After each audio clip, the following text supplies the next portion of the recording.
Et bonjour, on se retrouve pour la troisième vidéo du profil émotionnel.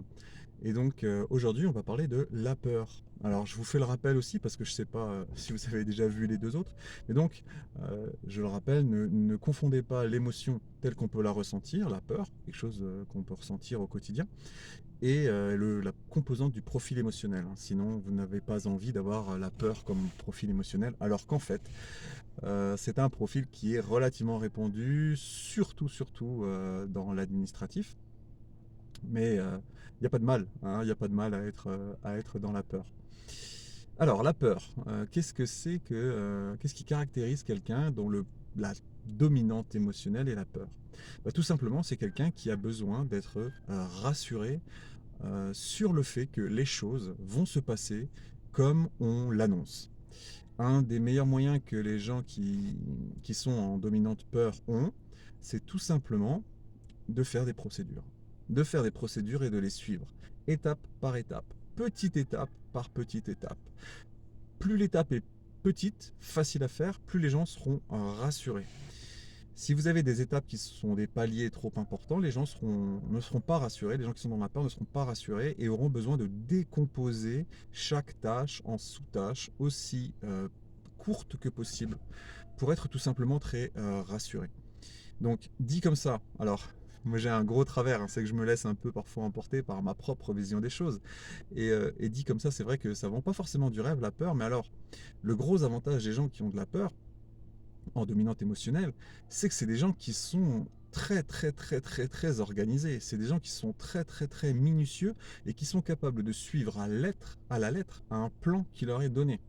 Donc c'est des gens qui ont une grande rigueur et qui sont d'une grande fiabilité. D'ailleurs, je le donnerai dans une vidéo récapitulative qui parlera un peu des quatre émotions. Mais les peurs, enfin ceux qui ont le dominante peur, ce sont les consciencieux. Ce sont des gens qui font les choses bien, tout simplement parce ils savent très bien que si on se déporte d'un degré aujourd'hui et qu'on suit cette voie, très rapidement, on peut être très loin de l'objectif. Donc voilà pour la peur, hein. C'est donc des gens qui ont besoin, pour être rassurés, pour être à l'aise, d'avoir des consignes très précises, étape par étape. Donc l'avantage, on l'a dit, c'est qu'ils sont très rigoureux et très minutieux. L'inconvénient, eh ben, c'est qu'ils ont parfois tendance à faire une montagne de pas grand-chose si ils n'ont pas compris le processus à suivre et ils vont se retrouver paralysés par la peur, par la crainte de mal faire et ils vont être bloqués là où d'autres n'auraient pas fait grand état du problème. Et comme pour les autres émotions, il y a une dérive à cette émotion, c'est la panique.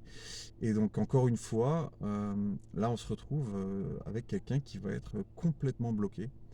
C'est-à-dire qu'à partir du moment où la peur n'est pas respectée, à partir du moment où la procédure n'est pas claire, où les choses ne sont pas vraiment en place, vous avez une personne qui va être complètement bloquée, qui n'aura plus aucune capacité d'avancer. Et vu de l'extérieur, ça peut être parfois très dur à comprendre.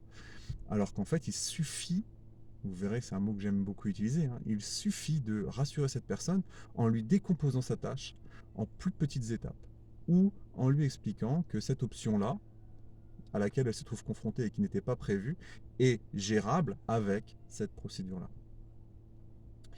Voilà, je pense qu'on a fait à peu près le tour de la peur et on se retrouve pour la suite. Bye bye.